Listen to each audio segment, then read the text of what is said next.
Welcome to Calvary Baltimore B-Sides. With a deeper look behind the sermon, here's Pastor Josh. Welcome to B-Side. We are in Mark chapter 2. If you notice my background's a little different, it's because I'm home. But anyways, welcome to B-Side, Mark chapter 2. We got a lot to get through, so let's do that. But first, we should pray. God, we ask for your help, your hand upon us, your patience, your your kindness. God, help us to understand your word here and unpack it to us with a much greater depth and authority now. Give us clarity and be pleased, and in Jesus' name, amen. Mark chapter 1, the authority of Jesus. Mark chapter 2, those who resist the authority of Jesus. And this bleeds into chapter 3, and the conflicts, they're intensifying. Let's hop in here to verse 23. One Sabbath, he was going through the grain fields, Jesus, and as they, being the disciples, made their way, his disciples began to pluck heads of grain, and the Pharisees were saying to him, "Look, why are they doing what is not lawful on the Sabbath?" And he said to them, "Have you never read what David did when he was in need and was hungry? And he and those who were with him. Now he entered the house of God in the time of Abiathar the high priest, and he ate the bread of the presence, which it is not lawful for any but the priests to eat, and also gave it to those who were with him. And he said to them, the Sabbath was made for man, not man for the Sabbath. So the Son of Man is Lord even of the Sabbath."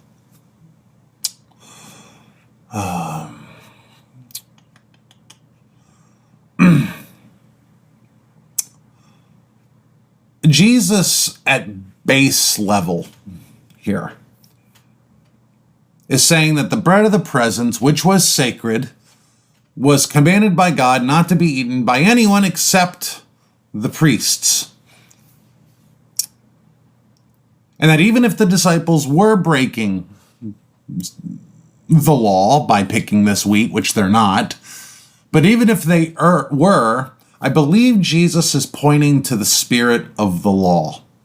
Again, I don't think Jesus is excusing sin, but I think he's pointing to weightier matters of the law. And that's why I believe he says, the Sabbath was made for man, not man for the Sabbath.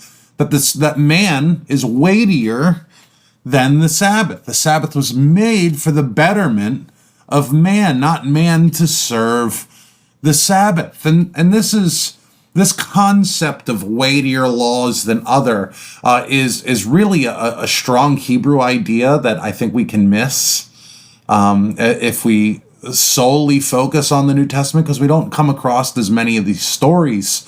But for example, lying. Lying is bad. Lying is very bad.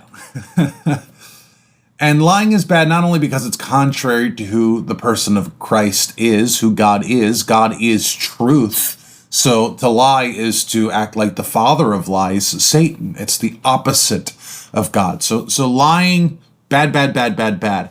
However, when we come to certain sections of the scriptures, we see that this is a little more nuanced, because not only is lying bad because it's contrary to God, lying's also bad because it's bad for humanity. And this is why we see things like low trust societies are awful. What would happen if you left a stack of $100 bills in the middle of some inner city for an hour? It's gonna get taken. Or if you leave a sports car parked with the doors open, keys in the ignition somewhere in the inner city, somewhere in a big city, almost any city in America, it's going to get taken. You do that. I mean, there's, I don't know if anyone's ever seen like what's going on in Dubai, but because the penalties are so extreme, I watched a video, a guy took a brand new, like it was a Bugatti or some fancy sports car, and he put the keys to the car on the hood of the car and went into the gym and worked out. He goes, it'll be here when I get back. Like, absolutely no fear that it was going to get taken up. So low trust societies are awful when you can't trust people, when you know people are liars and schemers. It's not good. So we're told not to lie for our own good. That being said, what happened when Pharaoh wanted the Egyptian midwives to kill the Hebrew babies? Well, it says that they feared God, and as the scriptures describe, the midwives lied through their teeth to Pharaoh. And it says literally, so God dealt well with the midwives. Now, again, lying's bad. I'm not saying lying's good, but what I am saying is when these midwives were placed in a position where they had to either kill babies or lie, they chose the weightier law. They chose to preserve human life, and God blessed them for it, literally, because the weightier law was to preserve human life. Now, I want to be clear for Mark. Again, I'm not saying Jesus is saying David did nothing wrong, and you could read it that way, but I don't think that's what he's saying. But Jesus, at least to me, is describing the spirit of the law, that the Pharisees have become so wrapped up in their rigidness, in their traditions, that they've lost the heart of the scriptures. They've lost what the scriptures were entirely about. Rabbi, what is the greatest commandment? Love God, love people, right? It is to love, and they've missed entirely. And of course, this will bleed into our next story with the man with the withered hand, where the Pharisees were more worried about the Sabbath rules than the well-being of the crippled man in their own synagogue. They completely missed the spirit of the law. So let's keep reading. 3:1, again, he entered the synagogue, and a man was there with a withered hand. This passage marks the end of the first part of Jesus' Galilean ministry. So this story marks the end of this section. And they watched Jesus to see whether he would heal him on the Sabbath, so that they might accuse him. The word "they" connects us to the previous story, of course, with the Pharisees. Verse 3, and he said to the man with the withered hand, "Come here." And he said to them, "Is it lawful on the Sabbath to do good or to harm, to save life or to kill?" But they were silent. So the Sabbath was meant for the good of man, but here the Pharisees are plotting murder on the Sabbath. So there's this incredible dose of irony built into this passage. The very ones who are supposed to be protecting and upholding the Sabbath have now turned it into a mechanism for murder, for the bad of the man, the very man that they should be caring about. They don't care about him. In fact, there's a sense that they want Jesus to heal him, not because they're rooting for the man, but because they want to kill Jesus. In many ways, they're actively rooting against the man. If they had their way, right, outside of bloodlust or jealousy, Jesus wouldn't heal him at all. So their priorities are completely messed up and backwards. And the Sabbath was made for man, not man for the Sabbath. Verse 5, and he looked around at them with anger, grieved at their hardness of hearts, and he said to the man, "Stretch out your hand." And he stretched it out, and his hand was restored. What does this remind us of? And Frank put in the group chat here, Josh stretched out his hand and touched the keyboard. So no, it's true. But what biblical story does this remind us of? And I want to read to you a passage from Exodus 4, verse 5. We read, again, the Lord said to him, he's talking to Moses, "Put your hand inside your cloak." And he put his hand inside his cloak, and when he took it out, behold, his hand was leprous like snow. Then God said, "Put your hand back inside your cloak." And he put his hand back inside his cloak, and when he took it out, behold, it was restored like the rest of his flesh. Then we read, then Moses and Aaron went and gathered together all of the elders of the people of Israel. Aaron spoke all the words that the Lord had spoken to Moses and did the signs in the sight of the people, and the people believed. And when they heard that the Lord had visited the people of Israel and that he had seen their affliction, they bowed their heads and worshipped. So in the story of the Exodus, the afflicted hand that was restored, Moses's, was a sign of God. A hand being restored from affliction was a sign from God of his presence with Moses. So we've just began the book of Mark, and Jesus is now just in his very first, this is the first section of his Galilean ministry. It's about to come to an end here. He's about to leave Galilee. And his sign to the people is the restoration of a withered hand. This is Exodus 4. This is the Exodus. And when Moses performs the sign of the afflicted hand's restoration, the elders of Israel, it says they believe the signs. So when Moses performs the signs before the elders of Israel, the people believe, but it says Pharaoh, his heart was hardened and he did not believe. Listen again to Mark 3:5. And he looked around at them with anger, grieved at their hardness of hearts, and said to the man, stretch out your hand. He stretched it out and his hand was restored. Here the Pharisees are acting like Pharaoh. God has sent a messenger in Jesus Christ, who's also God, but he's God-man. He is the Word, the Logos, the manifest expression of Jesus. He is a messenger of God as God, but he's representing the Father. Everything I do, I do because the Father's telling him to do it. And here he does what Moses does. He restores a withered hand. And at the same time, some people believe and other people, they don't believe because of their hardness of hearts. But the inverse of the story is that the Pharisees have become Pharaoh. And he's disheartened and he's angry,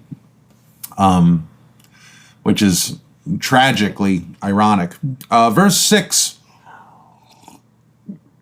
The Pharisees went out and immediately held counsel with the Herodians against him, how to destroy him.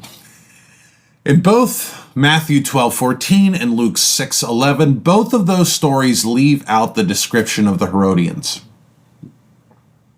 Only Mark records this little section, this verse, about the Herodians. Why does Mark, recording Peter's eyewitness account, why does Mark include the Herodians? And we don't really know much about the Herodians. There's not much written about them in antiquity.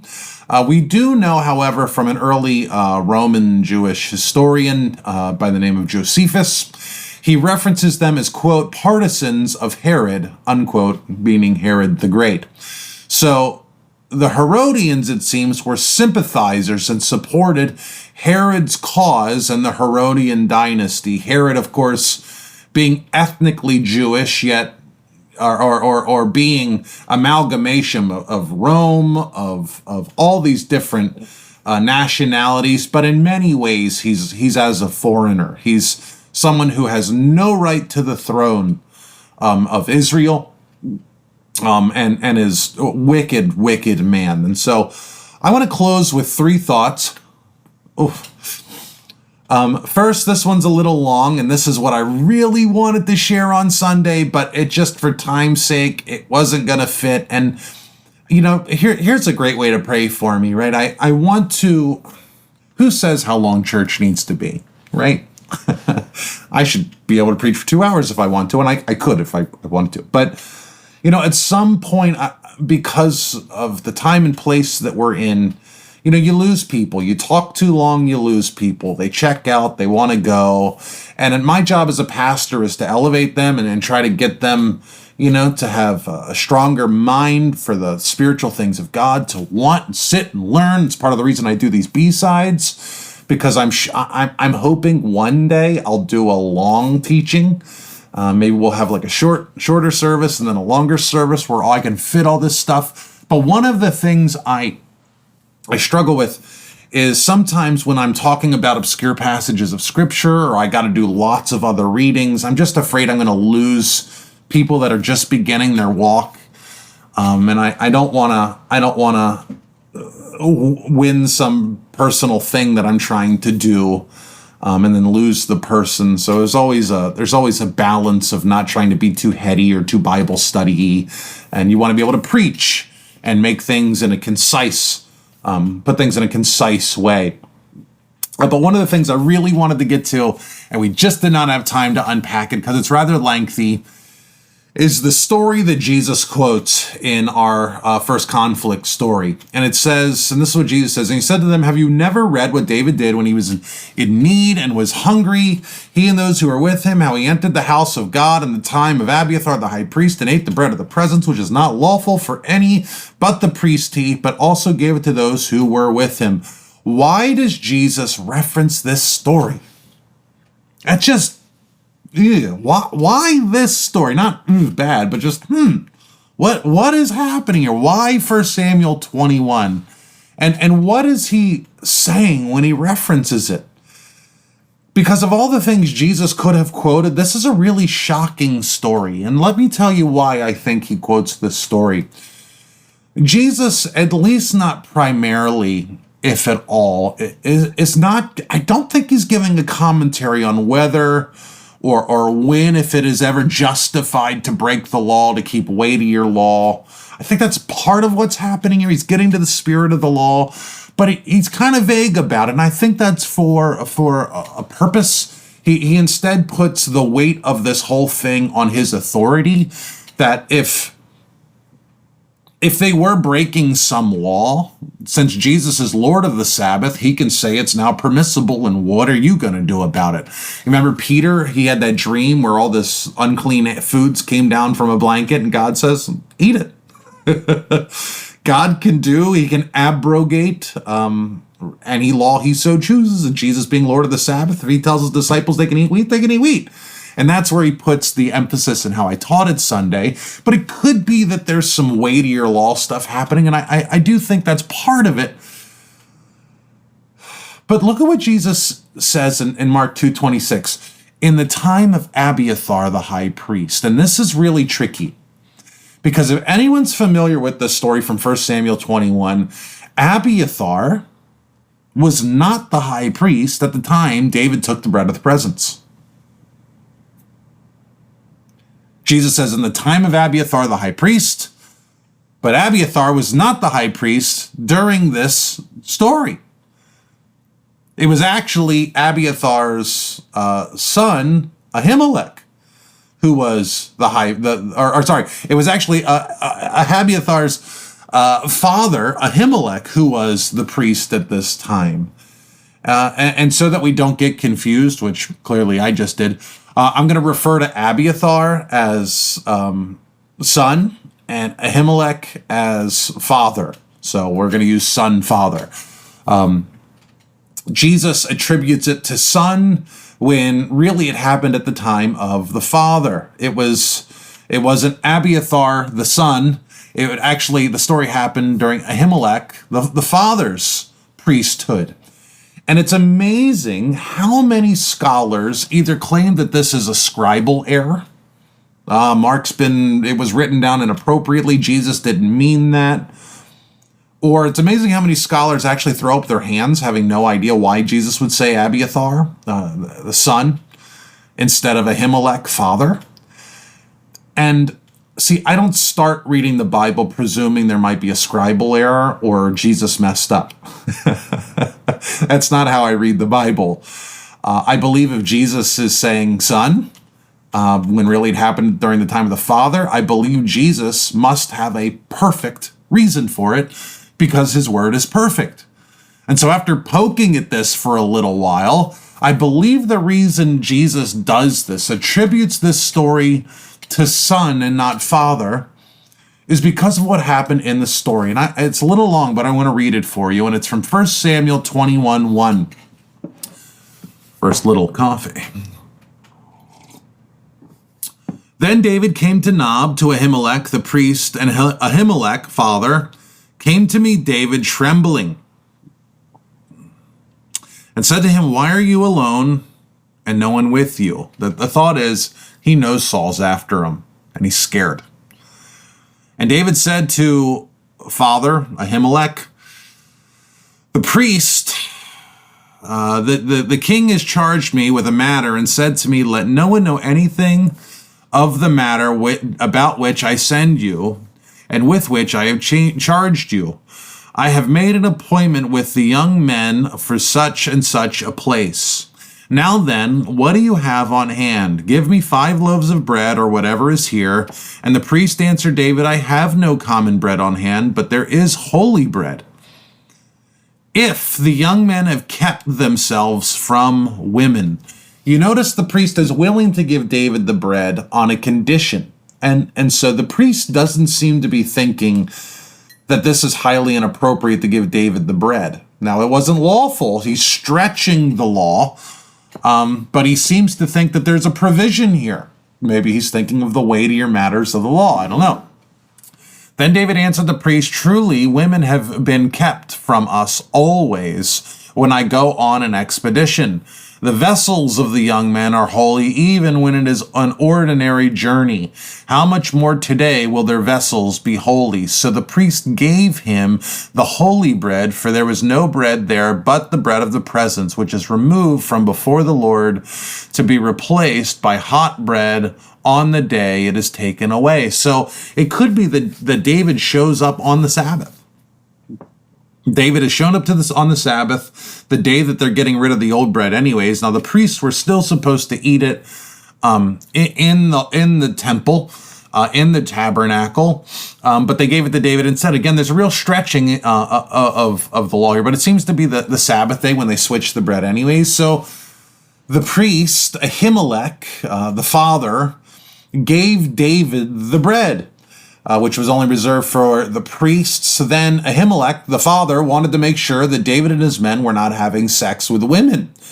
Otherwise, they shouldn't eat the bread. And of course, David answers, that these men are pure. And what I think is happening here, and this is a long theological study, but it seems that when men are sent to war by God, there's a sense that they are acting as a holy instrument unto the Lord. They're acting in a way as priests unto the Lord as they get into a holy war. And for the example, in Joshua 3, it says that the men were consecrated, that they were set aside as holy. Maybe not that specific language, but there's a consecration that happens to the men who are about to be sent off into battle.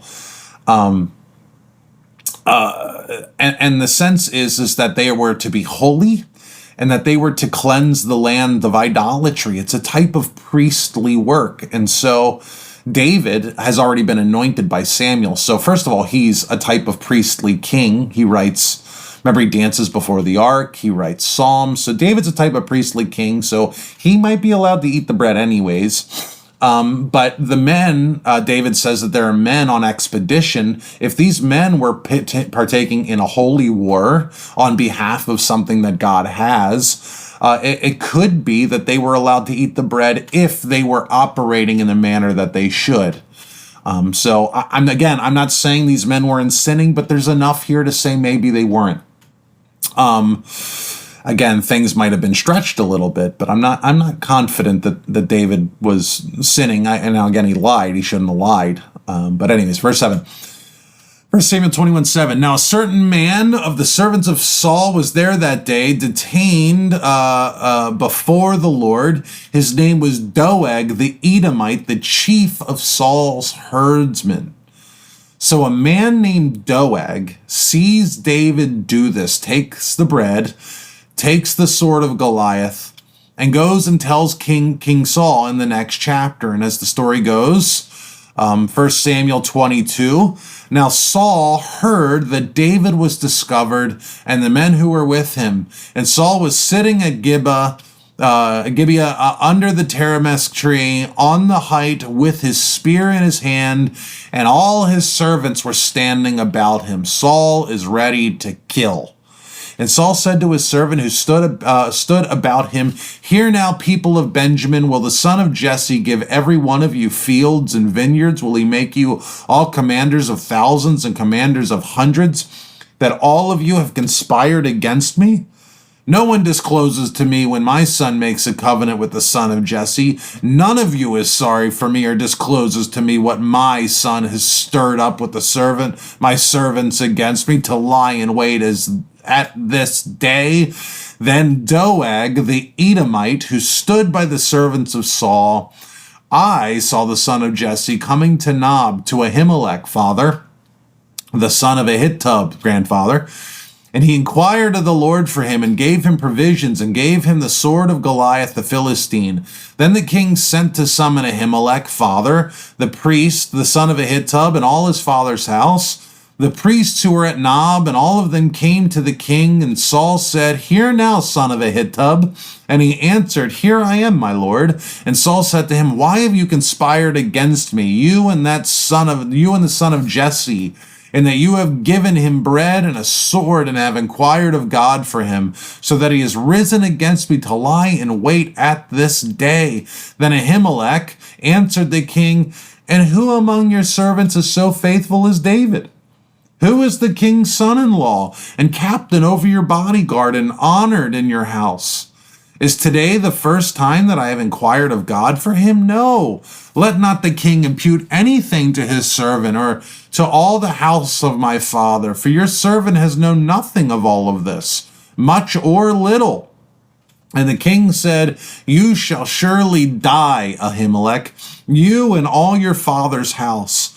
And the king said to the guard who stood about him, Turn and kill the priests of the Lord, because their hand also is with David. And they knew that he fled and did not disclose it to me.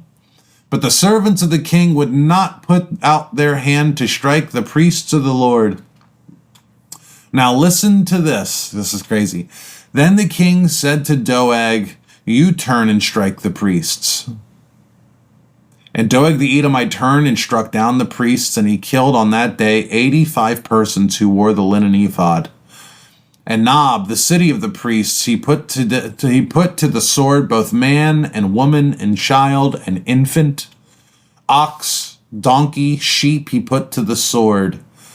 But one of the sons of Ahimelech, the son of Ahitub, named Abiathar, son, is the priest that Jesus put the emphasis on, escaped and fled after David. And Abiathar, son, told David that Saul had killed the priests of the Lord. And David said to Abiathar, son, I knew on that day when Doeg the Edomite was there that he would surely tell Saul, I have occasioned the death of all the servants of your father's house. Stay with me. Do not be afraid, for he who seeks my life seeks your life. With me you shall be in safekeeping. All right, we're done our reading. Jesus connects his disciples eating wheat to the story of David eating wheat, eating bread. But a feature that I believe is also in this story are who are the Pharisees. I believe Jesus, the reason he quotes this story by quoting this story, he's saying that the Pharisees who are objecting to the wheat are like David's accusers. They are like Saul with a spear in his hand, or Doeg the tattletale.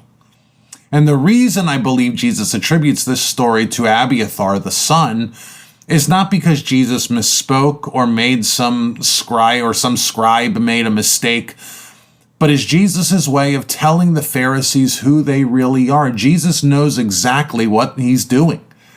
The Pharisees act more like the Pharisees act like they're the ones that are fighting for righteousness.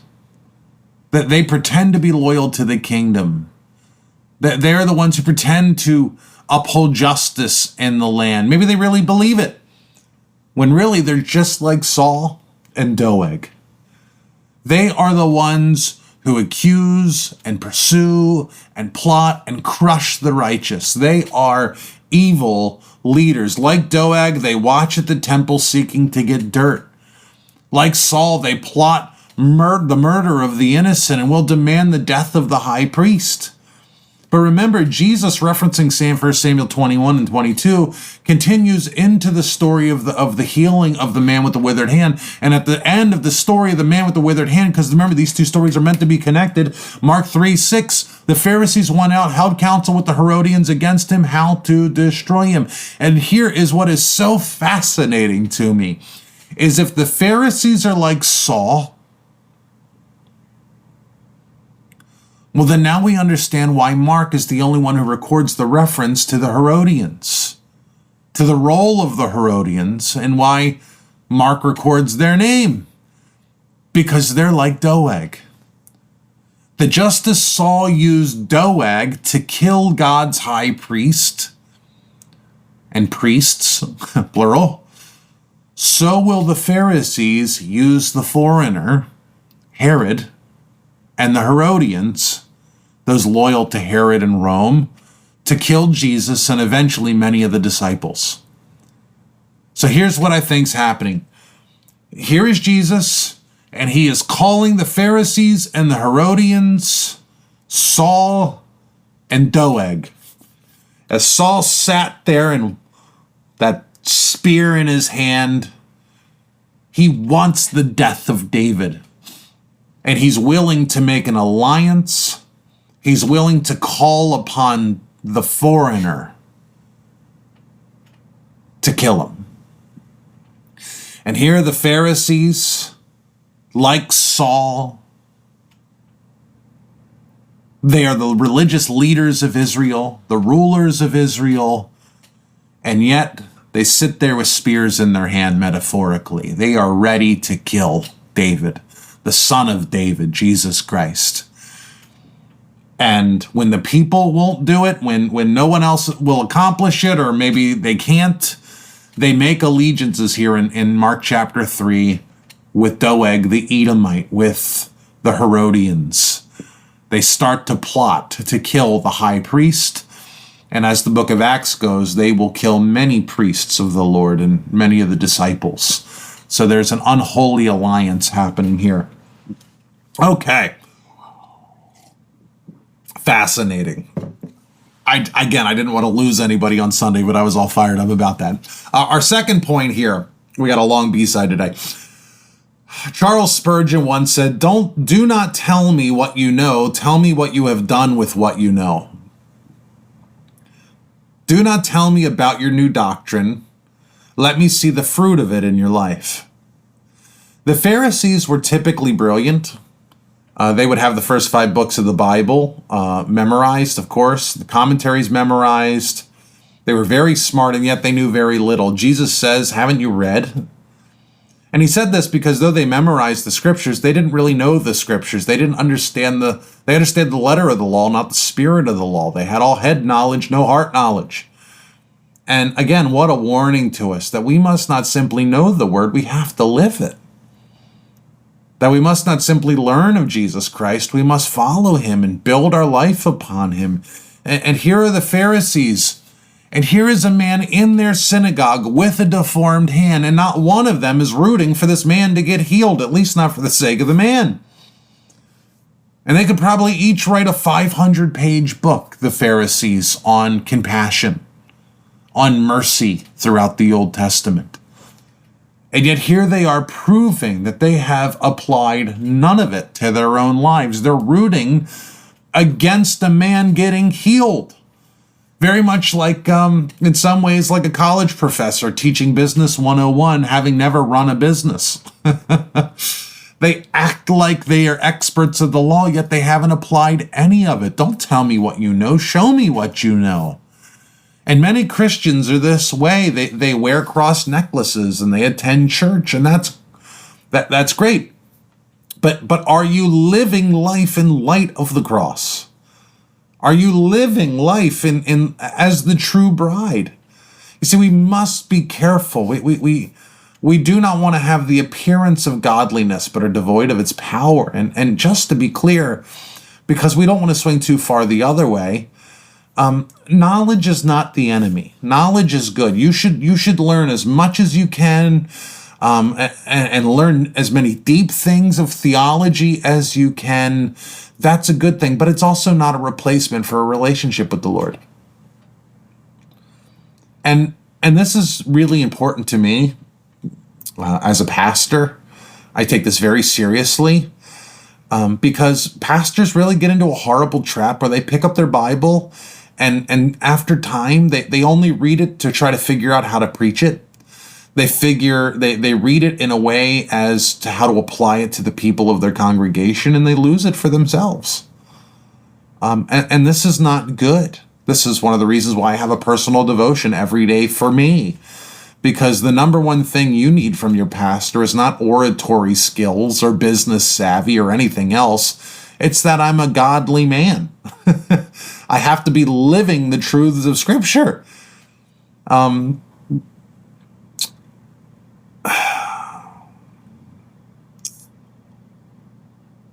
Augustine said, your true religion is what you do with your solitude, or what he means is when no one's looking. And so we really have to be diligent in our walk with the Lord. We have to make sure we don't lose the preciousness of the most basic tenets of Christianity. You don't ever move beyond the cross. You don't ever move beyond forgiveness and creation.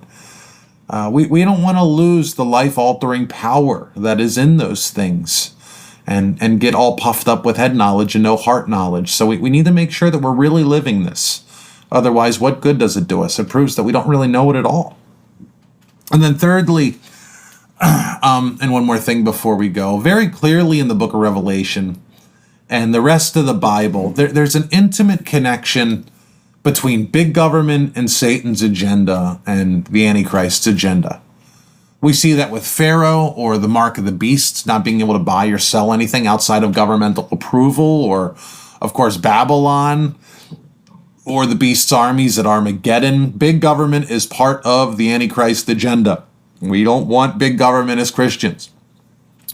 But at the same time, very clearly throughout the book, well, all right, let me pause. We may want big government if it was Christian government, but that's a whole nother discussion there. But at the same time, very clearly throughout the book of Revelation and the rest of the Bible, we see a connection between false religion and Satan's agenda, the Antichrist agenda. So as Satan plans to use big government for his goals, so Satan uses false religion for his goals. In the scripture, we see that those who receive the mark of the beast are forced to worship the beast or die. We see the false prophet leading people into worship the abomination of desolation. We see this all throughout the Old Testament in the worship of Baal and at the Asherahs. And as we look at today's passage, we see the Pharisees sitting in church watching Jesus, and in many ways are actively rooting against the healing of this cripple for their agenda. Here is Jesus. He has walked into the synagogue, into their religious institutions, the God-man who has the ability to heal one of their parishioners, and they're rooting against the man with the withered hand. In fact, they're thinking if Jesus does this, he should receive the death penalty. James, in James 1:26 says, if anyone thinks he is religious and does not bridle his tongue but deceives his heart, this person's religion is worthless. Now listen to this. Religion that is pure and undefiled before God the Father is this, to visit orphans and widows in their affliction, and to keep oneself unstained from the word. What James is poking at is that true Christianity is to invest in the least of society, in the downtrodden, in the needy, to help those that may never be able to help you back. And here Jesus, he looks at this man with a deformity, and he shows his deep love and care for him. But the Pharisees look at this deformed man as a means to an end, as a pawn to move on the board towards their agenda.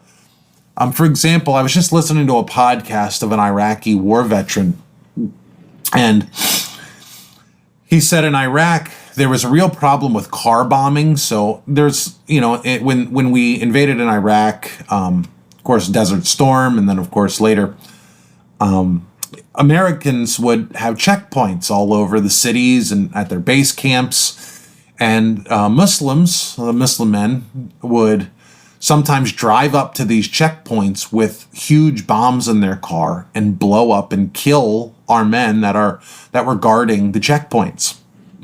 And it was a real problem for Americans. It costed us a lot of lives. But at the same time, Americans also intercepted a lot of these bombs, these car bombs, before they blew up.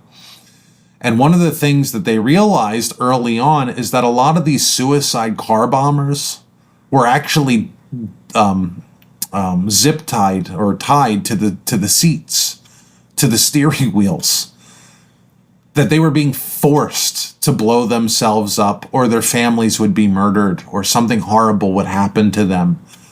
And of course, their religious leaders were telling them, but if you do this, you'll go to heaven, you'll get a planet with virgins, Allah will bless you. And what's happened, they're duct taping them to seats. They're zip tying them to seats. And so they were used as pawns by their religious leaders. They were some means to some end. It's religious manipulation and abuse.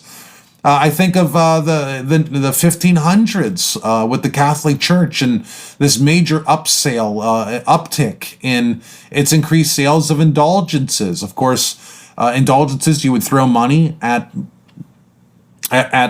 towards charity at the Catholic Church, and you could buy time out of purgatory, a place the Catholic Church invented. It's not in the Bible. And why?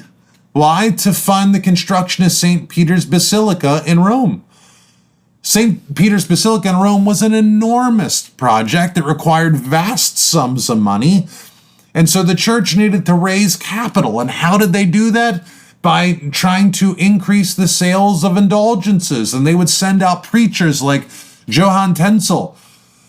And he had a slogan as he would go around to villages. He would say slogans like, as soon as the coin in the coffer rings, the soul from purgatory springs.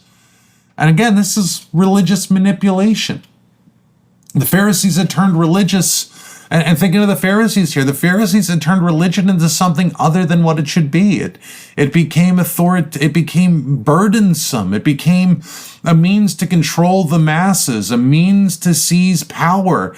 And it had gotten so bad that it got to the point where even the healing of a crippled man outside of their permission became a crime punishable by death.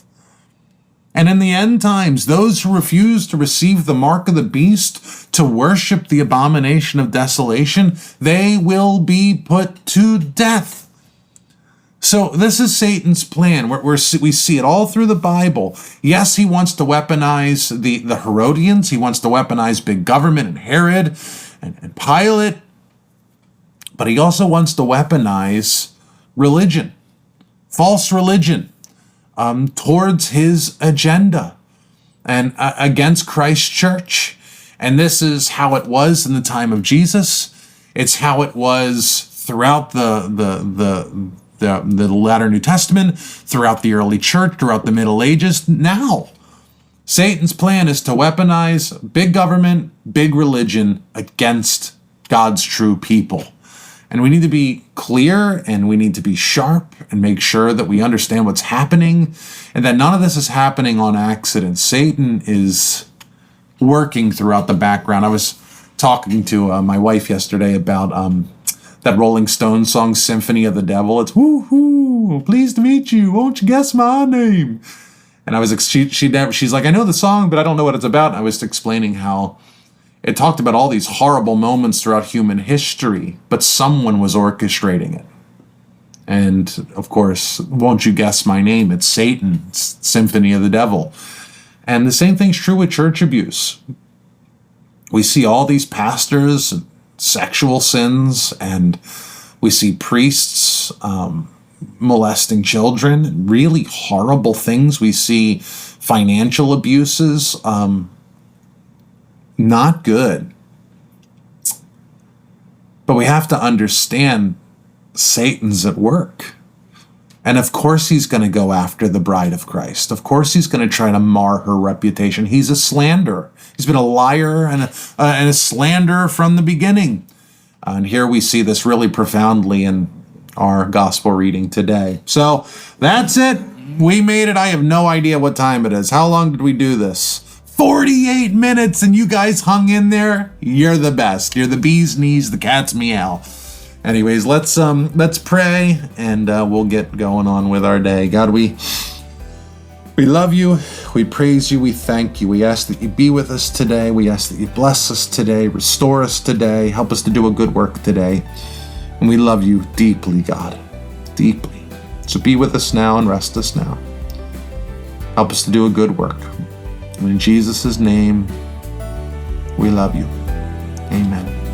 All right, gang, I love you guys so much. I'll see you Sunday. Glad you could join us for Calvary Baltimore B-Sides. If you'd like to know more about us, visit calvarychapelbaltimore.org.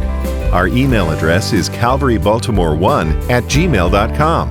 That's Calvary Baltimore, then the number 1@gmail.com. To financially support the work God is doing through Calvary Baltimore, go to calvarychapelbaltimore.org and click Give. And if you're in the area, stop by on a Sunday morning. For directions and service times, go to our website at calvarychapelbaltimore.org. Live streams and weekly sermons are available on our website, our Facebook page, and YouTube. You can also watch with our mobile app and on Apple TV and Roku. Search for Calvary Chapel Baltimore on these platforms for instant access to great Bible teaching and encouragement. We hope you've been blessed by this week's teaching. Until next time, as Pastor Josh says, study the Word, to live the Word, to share the Word. And join us again for the next Calvary Baltimore B-Side.